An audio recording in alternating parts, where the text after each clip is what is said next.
कहते हैं जिस चीज़ पर हम ध्यान देना छोड़ देते हैं उसका नष्ट होना तय है, चाहे वो आपका शरीर हो, पैसा हो या फिर व्यापार। इसलिए कहा जाता है कि दबा के मेहनत करो, दबा के पैसा कमाओ, अपने माता पिता के सपनों को पूरा करो, बड़े आदमी बनो। लोगों की नज़रों में या पूरे गांव की नज़रों में आप सिर्फ एक नंबर हो सकते हो, लेकिन अपने माता पिता की नज़रों में आप हमेशा हीरो थे और हमेशा हीरो रहोगे। इसलिए अपने माता पिता और अपने सपनों को जी जान लगाकर पूरा करिए और आगे बढ़िए। जय हिंद साथियों, कैसे हैं आप सभी। मैं आपका दोस्त स्वागत करता हूं आपका अपने चैनल पर। दोस्तों, आज की क्लास में हम संसद की प्रमुख समितियों को डिस्कस करेंगे।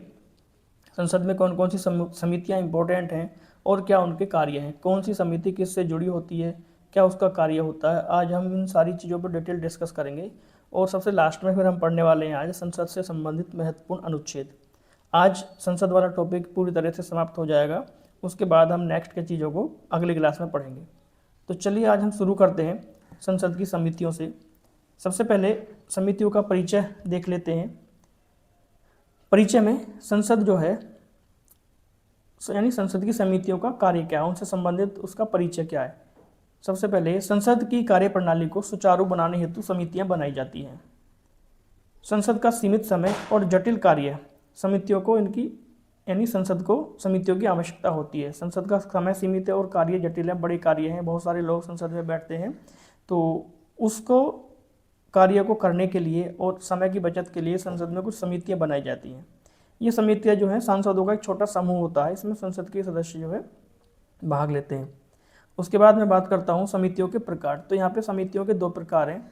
नंबर एक, स्थायी समितियाँ यानी स्टैंडिंग कमेटीज जिनको बोलते हैं, और दूसरी प्रकार की है हमारी अस्थायी समितियाँ, एडहॉक कमेटी। समितियों के अगर अन्य नामों की मैं बात करूं तो जैसे इसको लोकतंत्र की रीढ़ भी कहते हैं और संसद भवन की तस्वीर।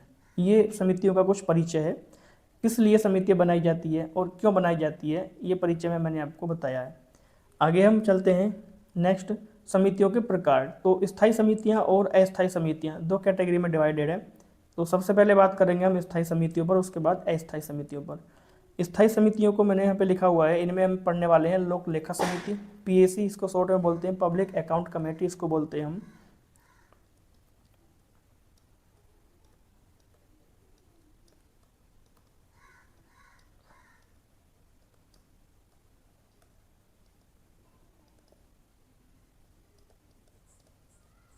Public account committee. उसके बाद लोक उपक्रम समिति, सीओपीयू इसको हम बोलते हैं अंग्रेजी में शॉर्ट में, और प्राक्कलन समिति, एस्टीमेट कमेटी, और प्रवर समिति, कमेटी ऑन प्रिविलेजेस, और याचिका समिति। ठीक है, तो ये हम स्थायी समितियों में इसको पढ़ेंगे, और अस्थायी समितियों में हम जांच समिति और विशेष कार्य समिति इनको डिस्कस करेंगे। तो चलिए शुरू करते हैं। सबसे पहले मैं बात कर लेता हूँ स्थायी समितियों में लोक लेखा समिति की, क्या इसका कार्य है और ये किससे जुड़ी होती है। तो पब्लिक अकाउंट कमेटी, सबसे पहले इसके सदस्यों की हम बात करते हैं। तो इसमें जो सदस्य होते हैं, टोटल सदस्य 22 होते हैं इसमें, जिनमें 15 सदस्य लोकसभा से और 7 सदस्य राज्यसभा से लिए जाते हैं। क्या इस समिति का कार्य की अगर मैं बात करता हूँ तो यह समिति जो है नियंत्रक एवं महालेखा परीक्षक कैग की रिपोर्ट की जांच करती है। कैग को हमने पिछले टॉपिक में पढ़ लिया है बड़े अच्छे से, पिछले टॉपिक नहीं, हमने जो प्रीवियस जो वीडियो टॉपिक पढ़े उनमें हमने कैग को डिस्कस, शायद कैग को हमने डिस्कस नहीं किया है, शायद मुझे ध्यान नहीं है, अगर किया है तो आप देख सकते हैं मेरा पिछला वीडियो, वहाँ पे कैग शायद अभी हमने नहीं पढ़ा है, मुझे ऐसा ध्यान है। आगे हम इसको डिस्कस कर लेंगे अगर नहीं पढ़ा है तो। उसके बाद मैं बात करता हूँ आगे सरकार के व्यय का ऑडिट, यानी जो लोक लेखा समिति है जो सरकार का खर्च है उसकी जाँच करती है। इस समिति का गठन वर्ष 1921 में हुआ था। इसको सबसे पुरानी समिति माना जाता है, ये सबसे पुरानी समिति है, सबसे पुरानी समिति, सबसे पुरानी समिति है। उसके बाद मैं बात करता हूँ वर्ष 1967 से इसके जो अध्यक्ष हैं वो विपक्षी दल का कोई एक सदस्य होता है। 1967 में ये व्यवस्था बनाई गई कि इसका जो अध्यक्ष होगा वो विपक्षी दल का कोई एक व्यक्ति होगा। ठीक है, तो वो इसका जो है अध्यक्ष बनेगा, और जो अध्यक्ष है, अध्यक्ष का जो कार्यकाल होता है वो कार्यकाल 1 वर्ष का होता है।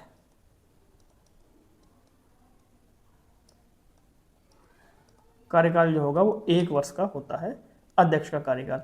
और अध्यक्ष की नियुक्ति कौन करता है, इसका जो हेड होगा उसकी नियुक्ति करेगा लोकसभा का अध्यक्ष। ये ध्यान रखना, ये क्वेश्चन कई बार पेपर में पूछा गया है कि जो लोक लेखा समिति है उसकी जो नियुक्ति कौन करता है, उसके अध्यक्ष की। तो लोकसभा के अध्यक्ष इसकी नियुक्ति करते हैं, स्पीकर जो है इसकी नियुक्ति करते हैं। इस चीज़ को ध्यान रखना। महत्व क्या है इस समिति का? सरकार की वित्तीय पारदर्शिता बनाए रखना। ठीक है, सरकार की जो वित्तीय पारदर्शिता है उसको बनाए रखने में ये मदद करती है, और इससे ज़्यादा हमें इसमें कुछ नहीं पढ़ना है। आगे अगर मैं बात करता हूँ प्राक्कलन समिति की एस्टीमेट कमेटी। ठीक है, नाम से पता चल रहा है प्राक्कलन, एस्टीमेट यानी ये लेखा जोखा रखती है बजट का।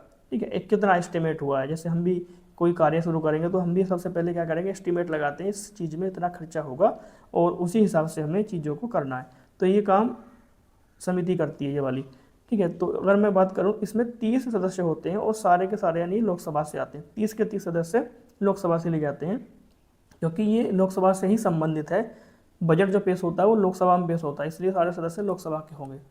कार्य क्या है समिति का? बजट अनुमान की जांच करना और खर्च को कुशल और आर्थिक बनाने पर सुझाव देना, ये इसका कार्य है।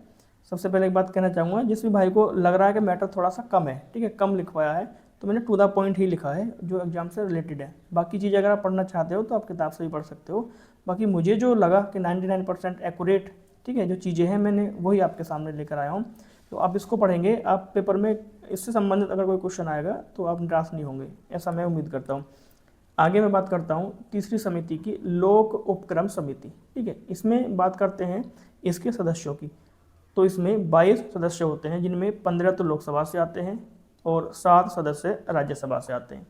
इस समिति के कार्य की अगर मैं बात करूँ तो यह समिति सरकारी उपक्रमों के कार्यकलाप की जांच करती है। ठीक है, उनकी दक्षता और कामकाज की समीक्षा करती है ये समिति।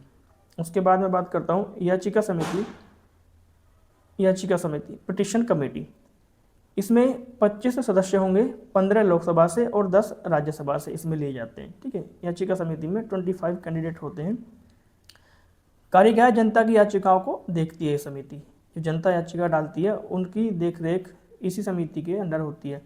सुझाव और समस्याएं सरकार तक पहुंचाती है। जो जनता के सुझाव है और समस्याएं उनको सरकार तक पहुंचाने का काम याचिका समिति करती है। इस समिति का अन्य नाम ओम्बुड्समैन या सार्वजनिक शिकायत समिति। ठीक है, इस समिति के अन्य नाम है 2, इसको ओम्बुड्समैन भी या सार्वजनिक शिकायत समिति कहा जाता है। आगे मैं बात करता हूँ प्रवर समिति की, प्रिविलेजियस कमेटी। इसका क्या काम है? प्रवर समिति जो है संसद या विधानमंडल की एक स्थायी समिति होती है। ये एक स्थायी समिति है, इसका ध्यान रखना है। इसका मुख्य काम सांसदों के विशेष अधिकारों की रक्षा करना और किसी उल्लंघन या अड़चन की जांच करना होता है इस समिति का कार्य। ध्यान रखना इस चीज़ को। आगे बात कर लेते हैं अस्थायी समितियों की, एडहॉक कमेटीज। जो एडहॉक कमेटी होती हैं ये किसी विशेष उद्देश्य के लिए गठित की जाती हैं। ठीक है, कार्य पूर्ण होते ही भंग हो जाती है, यानी इनका कोई एक विशेष कार्यकाल नहीं होता है समितियों का। ये जैसे ही कार्य समाप्त होता है तुरंत इन समितियों को खत्म यानी भंग कर दिया जाता है। ठीक है, किसी विशेष उद्देश्य के लिए इनकी जो है योजना बनाई जाती है, इनका जो गठन किया जाता है। उदाहरण के तौर पर अगर मैं बात करूं, जैसे इसमें जांच समिति की बात कर लेते हैं, इंक्वायरी कमेटी।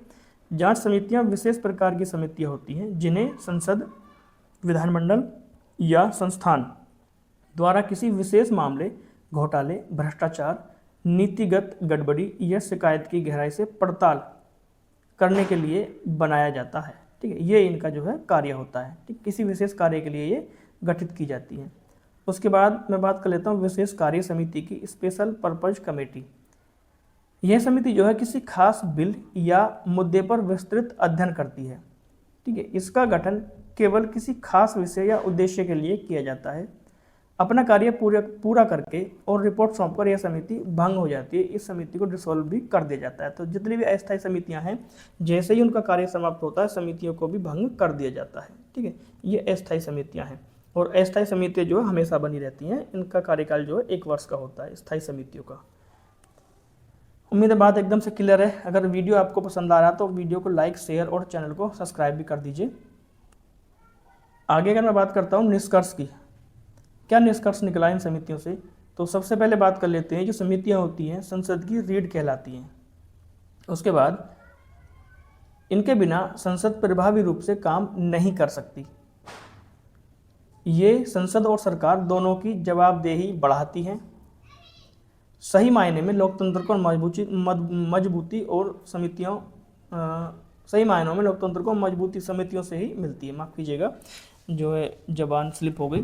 तो ये चीज़ जो है निष्कर्ष निकल के आया कि समितियों का कार्य क्या है और किस तरह से ये काम करती हैं समितियाँ। ठीक है, ये हम निष्कर्ष पे पहुँचे हैं। आगे हम बात कर लेते हैं प्रश्नकाल और शून्यकाल की। इस चीज़ को हमने पिछली क्लासों में डिस्कस कर लिया है, लेकिन ये प्रश्नकाल और शून्यकाल की परिभाषा वहाँ मैंने आपको नहीं बताई थी, तो आज हम इसको कंप्लीट कर लेते हैं। प्रश्नकाल क्या होता है, क्वेश्चन आवर क्या होता है, इसकी परिभाषा देखते हैं। संसद की कार्यवाही के दौरान वह समय जब सांसद सरकार से विभिन्न विषयों पर प्रश्न पूछते हैं और सरकार को उनका उत्तर देना पड़ता है, तो वो क्या कहलाता है, प्रश्नकाल कहलाता है। ठीक है, समय की अगर मैं बात करूं, प्रत्येक कार्य दिवस के पहले घंटे को प्रश्नकाल कहते हैं। ठीक है, प्रत्येक दिन जो भी बैठक होगी तो उसका जो शुरुआती 1 घंटा होगा वो प्रश्नकाल कहलाता है। क्या उद्देश्य है, सरकार की कार्यप्रणाली की निगरानी रखना, सबसे पहली बात। दूसरा, जनता से जुड़े मुद्दों को उठाना इसका कार्य है। पारदर्शिता और उत्तरदायित्व सुनिश्चित करना। ठीक है, अच्छा, इसमें कितने प्रकार के प्रश्न पूछे जाते हैं, प्रश्नों के प्रकार मैंने लिख दिए यहाँ पे। इन प्रश्नों को हमने पिछली वीडियो में बड़ी डिटेल में डिस्कस किया था, तो यहाँ पे मैं केवल नाम ही लेकर आया हूँ। अगर आपको इन प्रश्नों से संबंधित कोई जानकारी देखनी है तो आप मेरा पिछला वीडियो देख सकते हैं, आपके सारे डाउट्स क्लियर हो जाएंगे। तो प्रश्नों के प्रकारों की अगर मैं बात करता हूँ तो सबसे पहले तारांकित प्रश्न, जिनके उत्तर मौखिक दिए जाते हैं। ठीक है, अतारांकित प्रश्न, जिनके उत्तर लिखित रूप में दिए जाते हैं। लघु सूचना प्रश्न, इनको अल्प सूचना प्रश्न भी बोलते हैं, जिनमें अल्प सूचना पर उत्तर मांगा जाता है। ठीक है, यानी थोड़े दिन पहले ही नोटिस देना पड़ता है, यानी थोड़े दिन पहले ही नोटिस देने से ही काम चल जाता है। मिनिमम 7 दिन 10 दिन पहले भी आप इनके बारे में नोटिस दे सकते हैं अध्यक्ष को। महत्व क्या है, विपक्ष को सरकार की नीतियों पर सवाल करने का अवसर मिलता है। सांसदों को अपने क्षेत्र की समस्याओं को उठाने का अवसर मिलता है। जनता से सीधे जुड़े मुद्दे सामने आते हैं। ठीक है, ये इनका महत्व है प्रश्नों का। आगे बात कर लेते हैं शून्यकाल की, 0 आवर की। तो 0 आवर में देखते हैं परिभाषा शून्यकाल की। संसद की कार्यवाही में प्रश्नकाल समाप्त होने के बाद का समय, जिसमें सदस्य तत्काल सार्वजनिक महत्व के मुद्दे उठा सकते हैं। ठीक है, ये शून्यकाल होता है। प्रश्नकाल के बाद का जो समय होता है, ठीक है, ये होता है हमारा शून्यकाल। ये 12 से 1 बजे का समय होता है। ठीक है, सामान्यतः यह जो है 12 बजे से शुरू होता है और 1 घंटे तक चलता है। इसमें तत्कालिक यानी सार्वजनिक विषय के मुद्दे उठाए जा सकते हैं, बिना किसी नोटिस वाले मुद्दे जो है शून्यकाल में उठाए जा सकते हैं। इसकी क्या विशेषता है, यह संविधान में उल्लेखित नहीं है बल्कि एक परंपरा है। इसमें सदस्य बिना पूर्व सूचना के मुद्दे उठा सकता है। जैसे कि मैंने बात की कि इसमें ऐसे मुद्दों को उठाया जा सकता है जिनके लिए पूर्व में सूचना नहीं दी गई हो। ठीक है, पहले अध्यक्ष को इसके बारे में सूचित करने की आवश्यकता नहीं है। ठीक है, जब इस समय कोई मुद्दा उठाया जाता है उसकी सूचना देने की आवश्यकता नहीं है पहले। आगे बात करता हूँ, कोई निश्चित प्रक्रिया नहीं होती, लेकिन अध्यक्ष की अनुमति आवश्यक होती है इसमें। ठीक है, अध्यक्ष की अनुमति से ही प्रश्न पूछ सकते हैं, बिना उसकी अनुमति से प्रश्न नहीं पूछा जाएगा।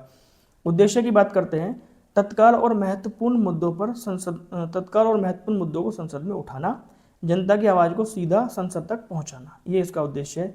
महत्व की मैं बात करता हूं, सांसदों को तात्कालिक विषयों पर चर्चा का अवसर मिलता है, जनता की समस्याएं सीधे संसद में आती हैं और लोकतांत्रिक प्रणाली को मजबूती प्रदान करते हैं। यानी ये प्रश्न, ठीक है, लोकतांत्रिक प्रणाली है उसको मजबूत करता है। उम्मीद है बात एकदम से क्लियर हो गई होगी।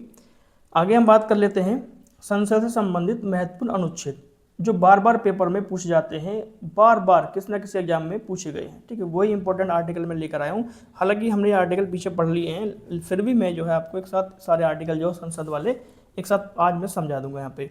तो सबसे पहले हम बात कर लेते हैं अनुच्छेद 79 की, 79। अनुच्छेद 79 संसद की संरचना से संबंधित है। अनुच्छेद 79 भी क्या है, भारतीय संसद। विवरण की अगर मैं बात करता हूं तो इसमें संसद जो है राष्ट्रपति, राज्यसभा और लोकसभा से मिलकर बनती है। ये चीज़ हम डिस्कस कर चुके हैं राष्ट्रपति वाले टॉपिक में भी और संसद के शुरुआती टॉपिक में। तो संसद 3 लोगों से मिलकर बनेगी, वो है राष्ट्रपति, राज्यसभा और लोकसभा।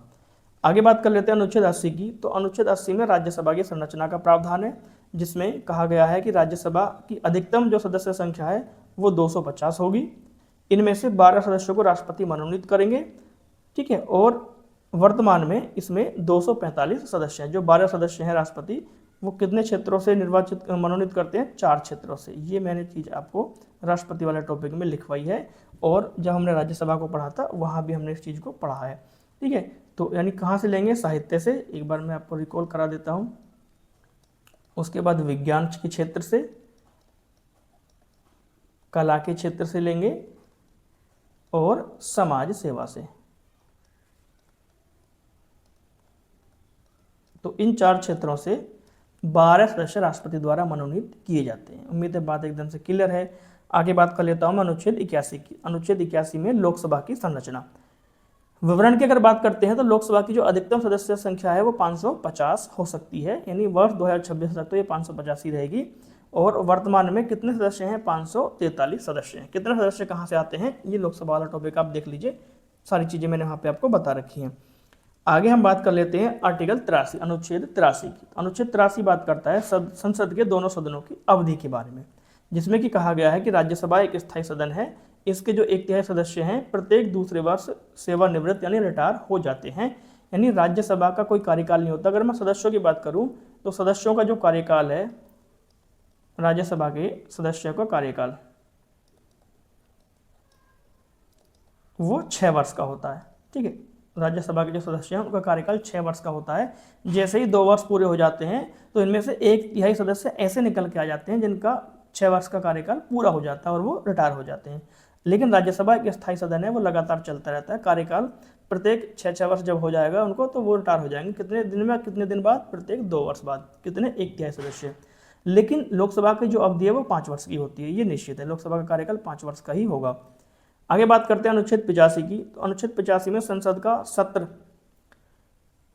के बारे में बताया गया है। जैसे विवरण की अगर मैं बात करता हूं, राष्ट्रपति संसद के प्रत्येक सदन को बुलाने और स्थगित करने का अधिकार रखते हैं। 2 सत्रों के बीच में अधिकतम 6 महीने का अंतर हो सकता है, यानी 2 संसद की 2 बैठकों के बीच में अधिक से अधिक 6 महीने का अंतर हो सकता है। जैसे मैंने आपको संसद के सत्र बताए थे, संसद के सत्र 3 होते हैं। ठीक है, कौन कौन से सत्र बताए थे, तो बजट सत्र बताया था मैंने आपको, मानसून बताया था और शीतकालीन सत्र बताया था। ठीक है, तो 3 सत्र मैंने बताए थे। तो जैसे बजट सत्र आयोजित हुआ है तो अगला जो मानसून सत्र होगा, ठीक है, वो बजट सत्र और मानसून सत्र में 6 महीने से ज़्यादा का अंतर नहीं होना चाहिए। 6 महीने से पहले दूसरे सत्र की जो बैठक है वो आयोजित होनी चाहिए, ऐसा इसमें कहा गया है। और अनुच्छेद 85 के तहत ही राष्ट्रपति जो है वो लोकसभा को भंग करते हैं। किसकी सलाह से, प्रधानमंत्री की सलाह से, ध्यान रखना है। ठीक है, संसद का सत्र, या इसको हम लिख सकते हैं उब्लिक करके लोकसभा का विघटन, लोकसभा का विघटन। ठीक है, अनुच्छेद 85 में लोकसभा का विघटन भी किया जाता है, ध्यान रखना। आगे मैं बात करता हूं अनुच्छेद 89 की। अनुच्छेद 89 में राज्यसभा के सभापति और उपसभापतियों के बारे में व्यवस्था की गई है। आगे बात कर लेते हैं अनुच्छेद 93 की। तो अनुच्छेद 93 में लोकसभा के अध्यक्ष और उपाध्यक्ष के बारे में बताया गया है, और 89 में सभापति और उपसभापति के बारे में। ये ध्यान रखना, लोकसभा अपने अध्यक्ष और उपाध्यक्ष का चुनाव करती है। और ये भी ध्यान रखना, लोकसभा का जो अध्यक्ष होगा और जो उपाध्यक्ष होता है तो लोकसभा के सदस्यों में से ही चुना जाता है, इसका अलग से निर्वाचन नहीं होता है। और क्वेश्चन ये भी पूछा गया है कि लोकसभा जो अध्यक्ष होता है उसको शपथ कौन दिलाता है। ठीक है, लोकसभा का अध्यक्ष जो होता है उनकी शपथ पहले ही हो जाती है जब सदस्य के रूप में चुनकर आते हैं। ठीक है, तो लोकसभा का जो अध्यक्ष होता है सामान्य सदस्य के रूप में ही शपथ लेता है, और उपाध्यक्ष भी, इस चीज़ को ध्यान रखना है, इनकी कोई स्पेशल से शपथ नहीं होती है। जैसे ही सदस्य चुनकर आते हैं तो लोकसभा उनमें से ही एक उपाध्यक्ष और एक अध्यक्ष का चुनाव कर लेती है। उससे पहले जब तक स्थायी अध्यक्ष नहीं चुना जाता है तो प्रोटेम स्पीकर, मैंने आपको बताया था, वो सदन की कार्रवाई का संचालन करते हैं। आगे बात कर लेते हैं अनुच्छेद 100, अनुच्छेद 100 मतदान की प्रक्रिया है, यानी प्रत्येक सदन में निर्णय बहुमत से लिए जाते हैं। टाई की स्थिति में अध्यक्ष जो है अपने मत का प्रयोग कर सकते हैं, ऐसा इसमें कहा गया है। जब भी मैच टाई हो जाता है, यानी वोटिंग हो जाती है वो दोनों तरफ बराबर हो जाती है, तब अध्यक्ष जो है अपने मत का प्रयोग कर सकते हैं। अनुच्छेद 100 इस बात को बताता है। आगे बात कर लेते हैं अनुच्छेद 102 की। अनुच्छेद 102 में संसद के सदस्यों की अयोग्यता के बारे में बताया गया। कब संसद के सदस्य अयोग्य घोषित होंगे, तो संसद के सदस्य अयोग्य घोषित होते हैं, यानी कोई भी सांसद अगर बिना बताए 60 दिनों से, ठीक है, संसद में उपस्थित नहीं हुआ है, ठीक है, 60 दिनों से संसद में उपस्थित नहीं हुआ तो उसकी जो सदस्यता है वो समाप्त कर दी जाती है, या दल बदल के आधार पर जो है सदस्यता भी समाप्त कर ली जाती है। जो लोग एक दल से दूसरे दल में चले जाते हैं तो उस कंडीशन में भी उनको अयोग्य घोषित किया जा सकता है। तो अनुच्छेद 102 में ये बात की गई है। अनुच्छेद 108 की मैं बात करता हूँ, संसद का संयुक्त सत्र, ज्वाइंट सेशन की बात है। संयुक्त सेशन आयोजित किया जाता है राष्ट्रपति के द्वारा। किसी विधेयक पर दोनों सदनों में मतभेद होने पर राष्ट्रपति संयुक्त सत्र बुला सकते हैं। ठीक है, यानी किसी बिल को लेकर राज्यसभा और लोकसभा में मतभेद हो गया, राज्यसभा से पास हो गया है वो बिल, सपोज करिए लोकसभा राज्यसभा से पास हो गया, लोकसभा उसको पास नहीं कर रही है, तो ऐसा हमेशा साधारण विधेयकों पर होता है।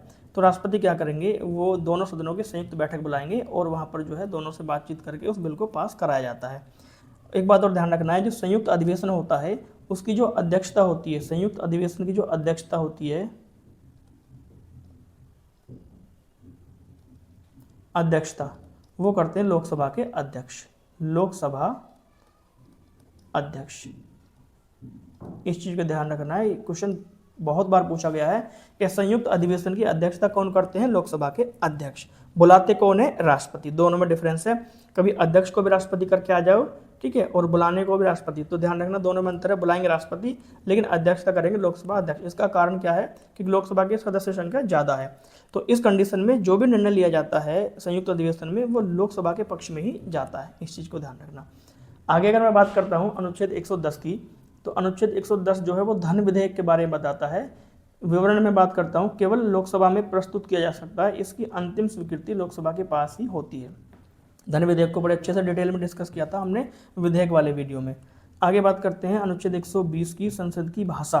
संसद में प्रयोग की जाने वाली भाषा या तो हिंदी होगी या अंग्रेजी, ठीक है, हिंदी में या अंग्रेजी में, या जो सदन के अध्यक्ष होते हैं वो सदस्यों को उसकी मातृभाषा में भी बोलने के लिए अनुमति दे सकते हैं, इस चीज़ को ध्यान रखना। वैसे 120 में कहा गया है संसद की जो भाषा होगी हिंदी या इंग्लिश होती है।